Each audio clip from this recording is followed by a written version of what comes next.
우리 신앙의 세계가 그렇게 단순하지 않습니다. 아주 심오한 깊이를 가지고 있습니다. 이 신앙의 세계가 단순하게 도식화하는 게 쉽지 않습니다.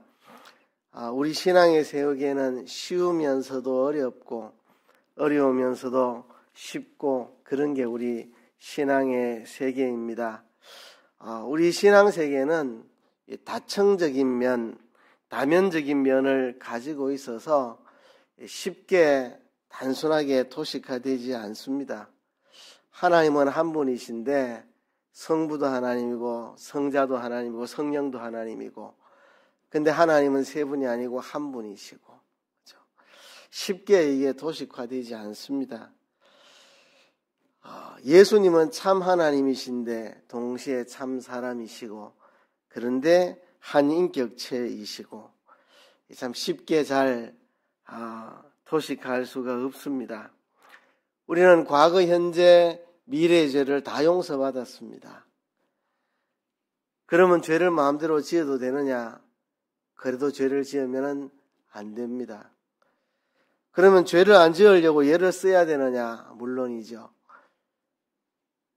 그러면 우리 노력으로 죄를 안 지을 수 있느냐? 또 그건 아닙니다.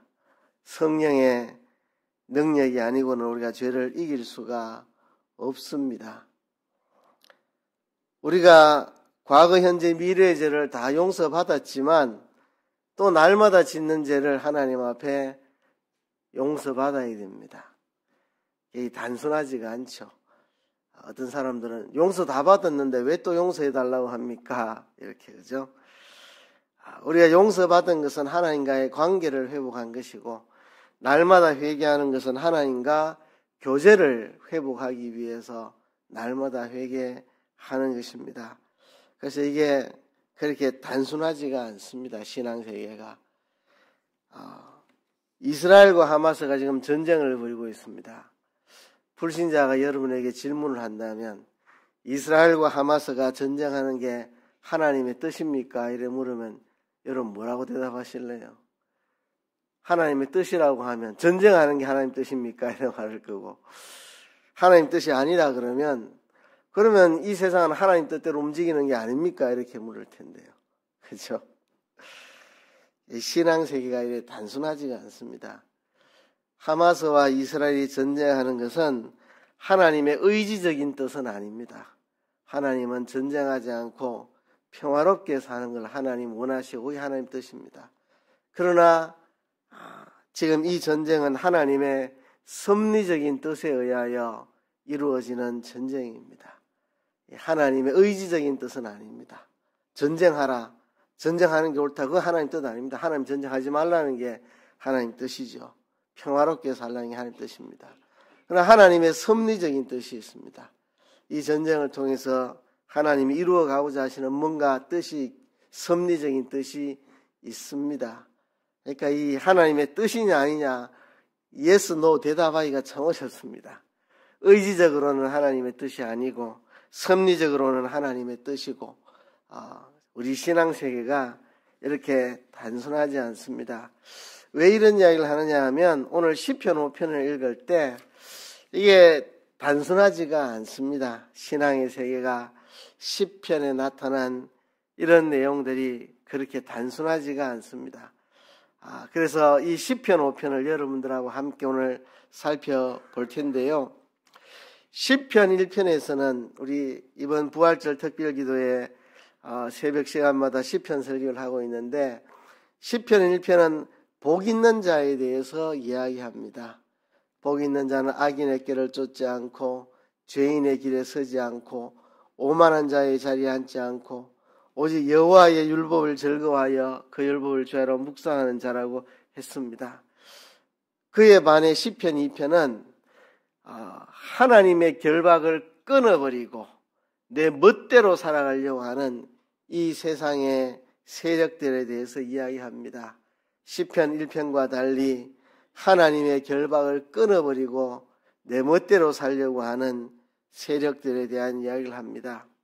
시편 3편은 압살롬의 반역으로 생명이 경각에 달린 정말 언제 죽어도 이상하지 않는 급박한 상황 속에 부르짖는 내용이 시편 3편이라면 시편 4편은 그냥 일상적인 가운데에 인류 역사 가운데 모든 시대 모든 인생들 가운데 일어나는 일, 그리스도인이 하나님의 사람이 하나님을 모르는 자 틈바구니에서 살아가게 될 때 그 영광스러운 이름이 욕을 얻게 되고 어려움을 당하게 되는데, 그 속에서도 하나님은 경건한 자를 특별히 택하시고 구별하시고 그에게 기쁨과 평안을 주신다는 내용입니다. 이제 시편 5편은 시편 3편과 4편과 마찬가지로 하나님을 찾아 부르짖는 기도로 시작을 하는데요. 시편 3편, 4편, 5편 모두 다 하나님을 찾아 부르짖는 기도로 시작을 하는데, 그런데 시편 5편은 또 3편, 4편과는 또 다른 이야기를 하고 있습니다. 자, 시편 5편에서는 어떻게 하나님께 부르짖고 있느냐 하면 이렇게 부르짖고 있습니다. 1절에 보면 여호와여 나의 말에 귀를 기울이사 나의 심사를 통촉하소서 그랬습니다. 이 시편 5편은 12절까지 있는데 네 부분입니다. 3절, 3절, 3절, 3절 이렇게 네 연으로 나누어져 있습니다. 주제가 분명하게 드러납니다. 1절부터 3절까지 나의 심사를 통촉하소서 하는 말씀입니다. 1절에 여호와여 나의 말에 귀를 기울이사 그랬습니다. 여호와여 내 말에 귀를 기울여 주소서. 어떤 느낌이 드십니까? 하나님이 내 기도를 들으시리라는 확신 가운데에 기도하는 것입니다. 하나님이 내 기도에 대해 외면치 않으시리라는 믿음으로 나아가는 겁니다. 그 믿음이 있기에 여호와여 나의 말에 귀를 기울이사 그렇게 말하는 겁니다. 우리는 믿음이 없다면 기도할 수 없습니다. 믿음이 없는 기도는 공허하고 아무런 의미가 없습니다. 주를 향한 신뢰와 기대와 소망이 담긴 말이 기도입니다. 그래서 나의 말에 귀를 기울이사 나의 심사를 통촉하소서 그랬습니다. 마음이 담긴 기도가 참 기도입니다. 마음이 없는 기도는 기도가 아닙니다. 정말 마음 깊은 곳에서 절절히 우러나오는 것이 그것이 기도입니다. 그래서 이 기도는 하나님이 내 말에 귀를 기울여 주신다는 믿음으로 하는 것이 기도고, 내 마음을 담아서 하나님 앞에 드리는 것이 기도입니다. 다윗은 이어서 이렇게 말합니다. 나의 왕 나의 하나님이여 라고 부르짖습니다. 나의 왕이라는 말은 무슨 뜻입니까?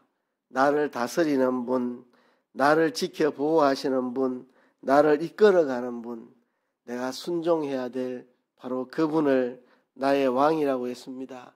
또 나의 하나님이라고 했습니다. 나를 지으신 분, 내 존재의 근원이 되신 분, 절대적이신 분, 내 삶의 목적과 이유를 정하시는 분, 그래서 내가 순종해야 되는 분, 내가 섬겨야 되는 분, 그분을 나의 하나님이라고 했습니다. 나의 왕, 나의 하나님, 결국 내가 섬기고 순종해야 될 분이라는 고백입니다. 그래서 나의 왕, 나의 하나님이여 나의 부르짖는 소리를 들으소서. 내가 주께 기도하나이다. 나의 왕에게, 나를 통치하고 다스리고 나를 지켜 보호하시는 그분에게, 나의 하나님, 나의 창조주, 나를 만드신 분, 내 삶을 정하시는 분, 그분 앞에 이제 간절히 부르짖는 것입니다. 그런데 3절에는 이렇게 말합니다. 여호와여 아침에 주께서 나의 소리를 들으시리니 아침에 내가 주께 기도하고 바라리이다 했습니다. 우리 시편 1편부터 쭉 읽어보면 이런 표현이 두 번 나왔습니다. 내가 자고 깨었다. 내가 편안히 자고 깨었다. 이런 표현. 우리나라는 치안이 잘 돼가지고 밤에 두려움이 별로 없는데요. 치안이 잘 되지 않는 나라들은 밤은 두려운 시간입니다. 언제 누가 나를 죽일지, 나를 해할지 모르는 시간이 밤입니다. 이제 그 밤이 지나고 아침이 왔습니다. 이제 새 출발하는, 새 하루를 시작하는 새로운 시간이 왔습니다. 이렇게 하루를 시작하는 아침 첫 시간에 하나님 앞에 기도하는 것입니다. 여호와여, 아침에 주께서 나의 소리를 들으시리니 아침에 내가 주께 기도하고 바라리이다. 이게 기도한다는 말은 하나님 앞에 내 사정을 이렇게 버려놓는 것을 말합니다. 하루를 시작하면서 주님 앞에 내 모든 사정을 다 이렇게 버려놓습니다. 하나님, 내가 이런 사정이 있습니다. 하나님 앞에 내어놓고 하나님께 묻는 것이죠. 하루를 시작하면서, 밤이 지나고 새 하루를 시작하면서 하나님 앞에 기도하면서 시작합니다. 사실 새벽 기도의 가장 큰 의미는 첫 시간을 드린다는 데 있습니다. 새벽 기도 같은 데는 4시 반, 어떤 교회는 5시, 어떤 데는 5시 반, 6시에 새벽 기도 하는 교회도 있고 7시에 하는 교회도 있습니다. 몇 시에 하느냐, 그게 중요한 게 아닙니다. 하루를 시작하면서 한다는 게 중요한 거죠. 그죠? 그래서 우리가 하루를 시작하는 이 아침에 하나님 앞에 기도해야 됩니다. 여러 가지 여건 때문에 새벽 기도를 하실 수 없는 분도 아침 기도를, 하루 시작 기도를 꼭 하시기를 바랍니다. 이것이 기도입니다. 나의 말에 귀를 기울여 주소서, 내 기도를 들으시라는 믿음으로 드리는 게 기도고, 나의 심사를 통촉하소서, 내 마음을 쏟아내는 기도가 진짜 참 기도며, 나의 왕, 나의 하나님이여, 정말 하나님을 나의 왕으로 모시고 그분 앞에 나아가서 부르짖는, 나의 모든 생사복을 다 책임지고 계시고 나를 다스리고 보호하시는 그분에게 부르짖는 것이 기도이고, 새 아침을 시작하면서 우리의 모든 문제를 하나님 앞에 다 버려놓고 하나님께 고하고 하나님께 물어보고 하나님의 뜻을 구하는 이런 것들이 기도입니다. 그래서 1절과 3절, 나의 심사를 통촉하소서, 기도가 어떤 것이라는 것을 우리에게 잘 보여주고 있습니다. 그런데 4절에 갑자기 내용이 반전됩니다. 좀 당황스러운 내용이 나옵니다. 내 말에 귀를 기울이사 내 심사를 통촉하소서, 나의 왕 나의 하나님이여, 내 부르짖는 소리를 들어주소서. 내가 아침에 주님께 기도합니다. 아침에 드리는 내 기도를 들어주소서. 이렇게 나가다가 갑자기 당황스럽게 주는 죄악을 기뻐하는 신이 아니시니 악의주와 함께 유하지 못하며, 죄악을 기뻐하는 신이 아니라는 거 알겠는데, 악의주와 함께 유하지 못한다는 거 알겠는데, 갑자기 이야기가 불쑥 튀어나오니까 조금은 당황스럽습니다. 이 문맥상 갑자기 이 이야기가 툭 튀어나오는 느낌. 주님, 내 기도에 귀 기울여 주세요. 내 마음을 통촉해 주세요. 나의 왕이여, 나의 하나님이여, 내 부르짖는 소리 들으소서. 이 아침에 하나님께 부르짖습니다. 아침에 내 기도를 들어주소서. 이렇게 나가다가 갑자기 분위기가 바뀌어가지고, 주는 죄악을 기뻐하지 않는 신이니 악의주와 함께 유하지 못하며 오만한 자가 주의 목전에 서지 못하리이다. 주는 모든 행악자를 미워하시며 거짓말하는 자를 멸하시리이다. 여호와께서는 피 흘리기를 즐기고 속이는 자를 싫어하시나이다. 그렇게 고백을 합니다. 하나님은 죄악을 기뻐하는 신이 아닙니다. 하나님은 죄악과 함께 거하실 수 없는 하나님이십니다. 이것이 고백되고 있는데요. 하나님은 죄악을 기뻐하지 않는 하나님이다 하는 거죠. 하나님은 죄를 기뻐하지 않습니다. 죄를 기뻐하지 않고, 이게 악의 주와 함께 유하지 못한다. 악이라는 것은 도덕적인 악이라는 것보다도 하나님 없이 살아가는 것을 악이라고 말합니다. 내 중심, 내 위주로 하나님을 생각지 않고 하나님 없이 살아가는 사람을 악이라고 하는데요. 이런 자들이 주님 앞에 설 수 없다고 말합니다. 또 오만한 자, 여러분 어디서 들어본 것 같죠? 시편 1편에, 그죠? 복 있는 사람은 악인의 길을 좇지 않고 죄인의 길에 서지 않고 오만한 자의 자리에 앉지 않는다 그랬는데, 여기에 죄악을 기뻐하는 신이 아니다. 악이 주와 함께 유하지 못한다. 오만한 자가 주의 목전에 서지 못한다. 시편 1편에 나온 그대로입니다. 죄인들은 하나님 앞에 설 수 없다. 악인은 하나님 앞에 나올 수 없다. 오만한 자는 주의 목전에 서지 못한다. 모든 행악자들을 하나님은 미워하시고 거짓말하는 자를 하나님이 멸하신다.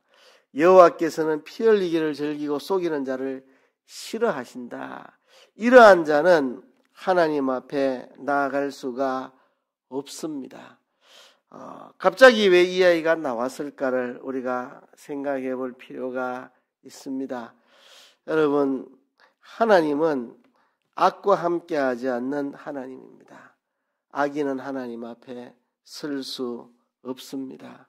그럼 여러분들은 하나님 앞에 설 수 있나요? 여러분들은 의로운 사람들인가요?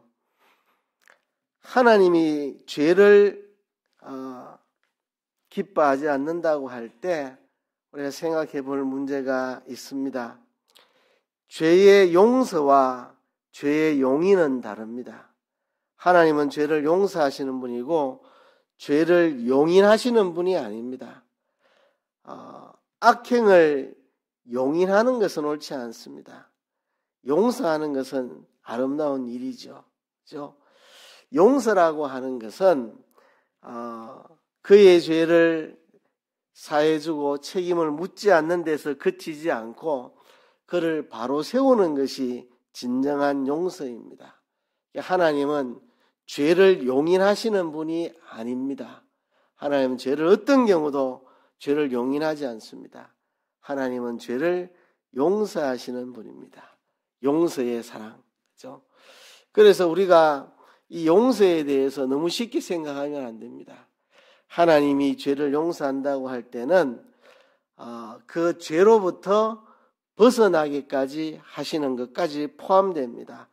그가 하나님 앞에 바로 서게 하는 것까지 포함해서 하나님은 용서하신다고 그렇게 말씀을 하는 겁니다. 그래서 용서라고 하는 것은 단순하게 죄를 사해준다, 죄를 더 이상 책임 묻지 않겠다, 이걸로 끝나는 게 아니고, 하나님의 용서는 그가 하나님 앞에 의로운 자로 바로 서게까지 만들어 나가시는 것, 이것이 하나님의 용서입니다. 하나님은 용서하는 하나님이지 용인하시는 하나님이 아닙니다. 하나님이 죄악을 용인하신다면 예수님이 이 땅에 오셔서 십자가에 죽으실 이유가 없었죠. 그냥 너희들 죄 내가 묵과할게, 없던 걸로 할게, 그냥 말 한마디면 끝나지, 용인하는 거야. 뭐 죄 마음대로 지어라, 내 상관 안 할게, 이렇게 죄를 용인하는 거라면 하나님이 사람들이 이 땅에 오실 필요가 없죠. 하나님은 죄를 용인하지 않습니다. 그래서 십자가에 누군가 죽어야 했습니다. 우리 대신 예수님이 죽으신 거죠. 그래서 죄를 용서해 주신 거죠. 하나님은 죄를 용인하시는 하나님이 아니다. 결코 용인하실 수 없는 하나님입니다. 그래서 하나님이 사람 되어 오셔서 우리 대신 십자가에 죽으셔야 했고, 우리는 그 용서를 받게 된 것입니다.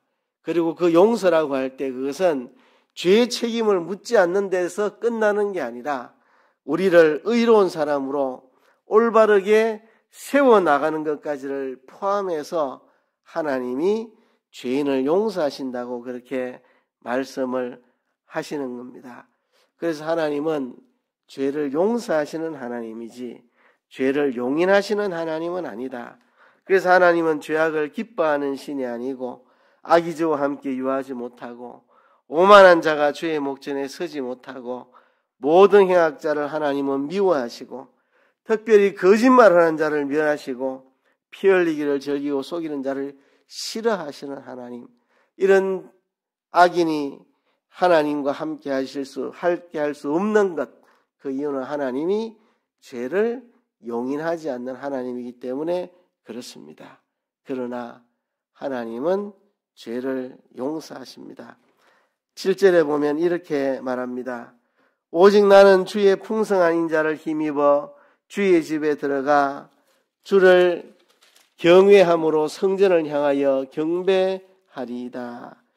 자, 여기서도 조금 어색합니다. 앞에서 하나님은 죄악을 기뻐하지 않고 악이 주와 함께하지 못한다고 말을 했으면 이렇게 말하는 게 자연스럽지 않을까요? 나는 의인입니다. 나는 선한 사람입니다. 그래서 나는 하나님 앞에 나아갑니다. 이게 자연스럽잖아요.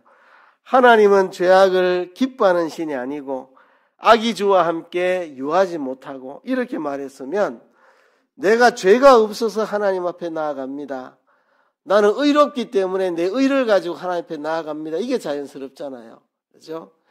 이 본문에 보면 죄인의 반대가 의인이 아니라 하나님의 인자함을 입는 자입니다. 그래서 오늘 본문에서 이 대목에서 죄인과 악인과 오만한 자의 반대가 의롭고 선한 사람이 아니라 하나님의 풍성한 인자를 힘입는 사람이라고 이렇게 대조가 되어 있습니다. 이 시편에는 대꾸법을 잘 쓰는데요.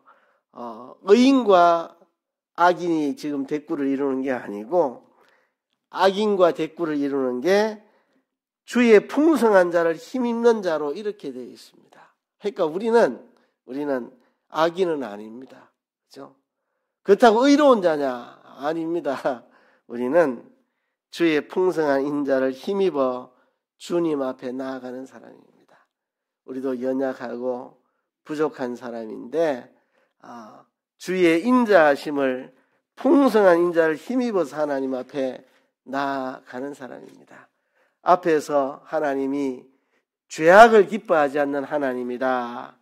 하나님은 악이 주와 함께 유하지 못하는 하나님이다.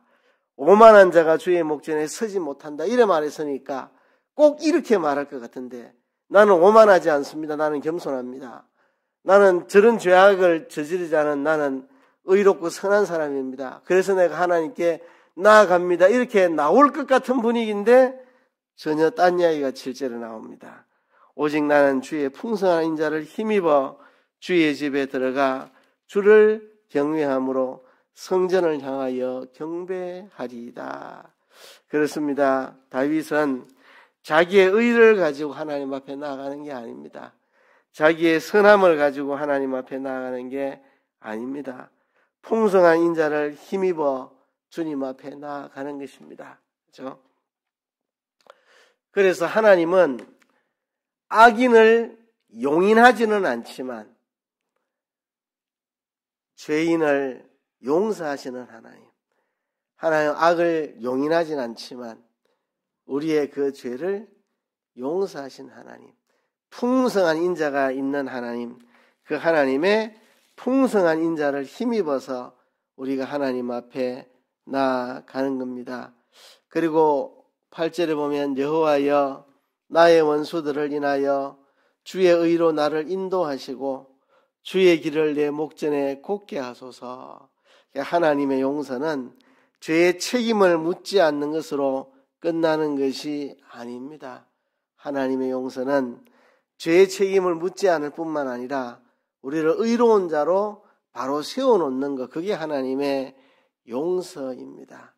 예수님이 십자가에서 우리 죄를 사해 주시는데요. 그거는 내가 너 죄 다 사했으니까 이제는 멋대로 살아라, 멋대로 해라, 이런 게 아닙니다.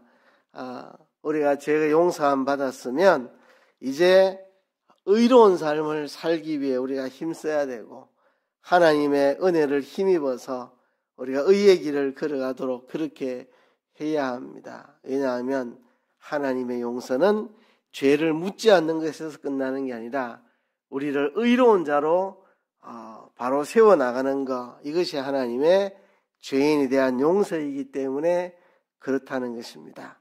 그래서 8절에 여호와여 나의 원수들을 인하여 주의 의로 나를 인도하시고 주의 길을 내 목전에 곧게 하소서, 그렇게 고백을 하는 것입니다. 저희 입에 신실함이 없고 저희 심중이 심히 악하며 저희 목구멍은 열린 무덤 같고 저희 혀로는 아첨하나이다 했습니다.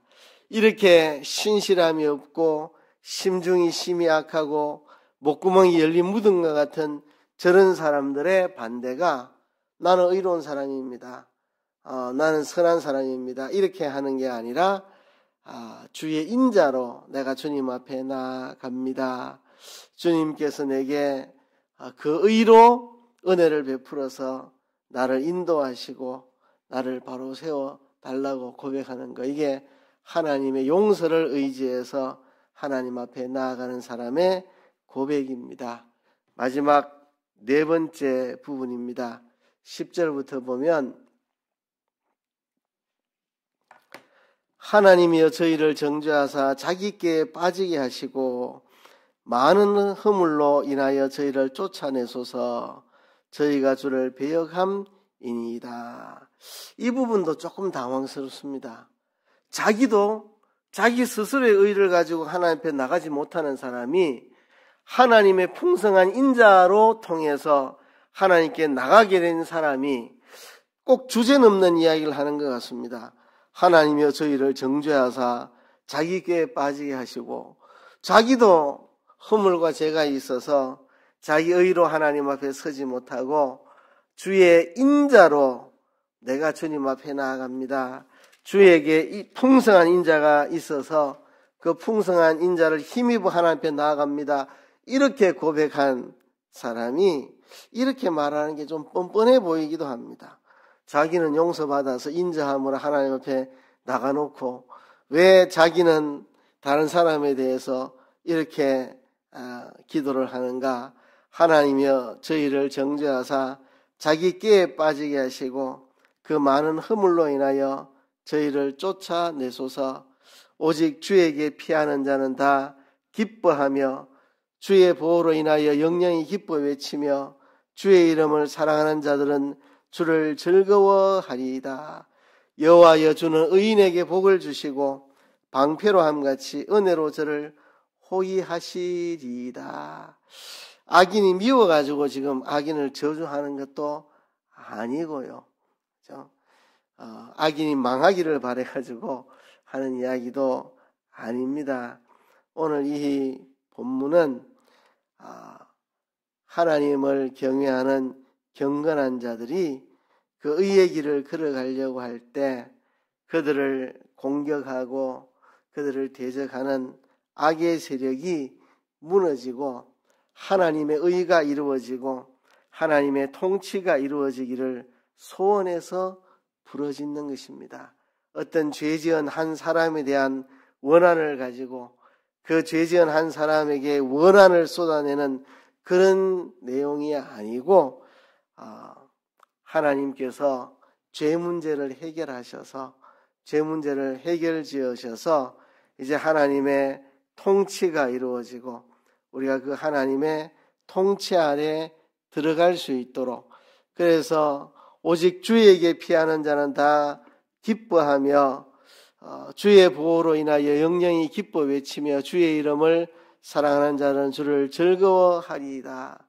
의의 길을 핍박하는 이 악인들이 있음에도 불구하고 흔들리지 않고 믿음의 길을 가는 사람들이 하나님 앞에 죄악이 무너지는 모습을 보고 기뻐하고 즐거워하고 용기를 얻을 수 있도록 하나님의 통치가 우리 가운데 이루어지기를 소원해서 하는 이야기입니다. 그래서 제가 시편 5편을 읽을 때 이 한 년씩 바뀔 때마다 굉장히 제가 당황을 했습니다. 1절부터 3절까지는 하나님 내 말에 귀 기울여 주세요. 내 심중에 부르짖는 것을 통촉하여 주세요. 막 이렇게 나가다가 갑자기 두 번째 부분에서 주는 죄악을 기뻐하는 신이 아니시니 악이주와 함께 유하지 못하며 이렇게 이야기했다가, 그러면 나는 의롭습니다, 나는 의로우니 하나님께 나아가겠습니다, 이래야 맞는 것 같은데 주의 풍성한 인자를 힘입어 주님 앞에 나아갑니다. 내 스스로의 의로는 하나님 앞에 나아갈 수 없습니다, 이렇게 고백을 했습니다. 자기 스스로 하나님 앞에 나갈 수 없어서 하나님의 인자를 의지해서 하나님께 나간다는 사람이라면 죄인에 대해서 이렇게 말할 수 없을 것 같은데, 갑자기 10절에 하나님이여 저희를 정죄하사 자기 꾀에 빠지게 하시고 이렇게 악인에 대해서 심판을 해주시기를 부르짖습니다. 이렇게 굉장히 연이 바뀔 때마다 당황스러울 만한 이야기들이 나오는데, 이 당황스러운 것 속에 이 메시지가 들어 있습니다. 우리 첫째 연에서요, 나의 심사를 통촉하소서 그랬습니다. 하나님이 내 음성을 들으신다는 믿음이 있어야 그게 기도고, 내 마음을 쏟아 놓아야 그게 기도고, 하루를 시작하는 이 아침에 하나님 앞에 내 문제를 다 펼쳐놓고 하나님 앞에 상의하는 이런 자세가 바로 기도하는 자세라는 것을 배웁니다. 그리고 두 번째 부분에서 하나님은 악을 용인하지 않는 하나님이다. 죄를 용인하지 않는 하나님입니다. 하나님은 죄를 용서하시지만 죄를 용인하지는 않으시는 하나님입니다. 그래서 죄인은 하나님 앞에 설 수 없습니다. 그렇죠? 그런데 죄인들이 하나님 앞에 설 수 있도록 하려고 십자가에서 죄를 용서해 주신 거죠. 이게 주의 풍성한 인자입니다. 그래서 우리는 우리의 의를 가지고 하나님 앞에 나아가는 것이 아닙니다. 우리가 하나님 앞에 나아가는 것은 하나님의 풍성한 인자 때문에 우리가 하나님 앞에 나아가는 것입니다.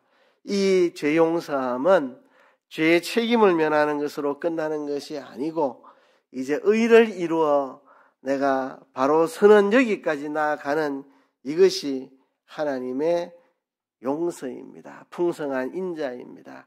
이 하나님의 풍성한 인자를 통해 우리 하나님 앞에 나아갈 수 있습니다.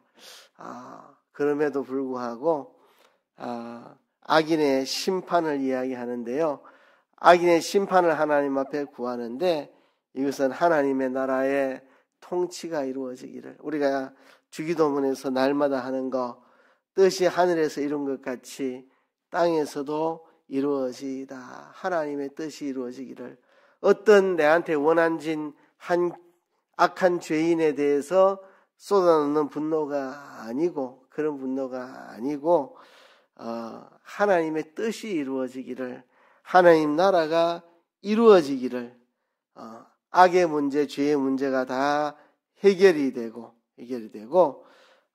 그리고 죽게 피하는 자가 다 기뻐하고 하나님의 보호로 영영이 기뻐 외치며 주의 이름을 사랑하는 자들이 주를 즐거워할 수 있도록 이 죄악의 문제를 해결해달라는 부르짖음이 이 마지막 부르짖음입니다.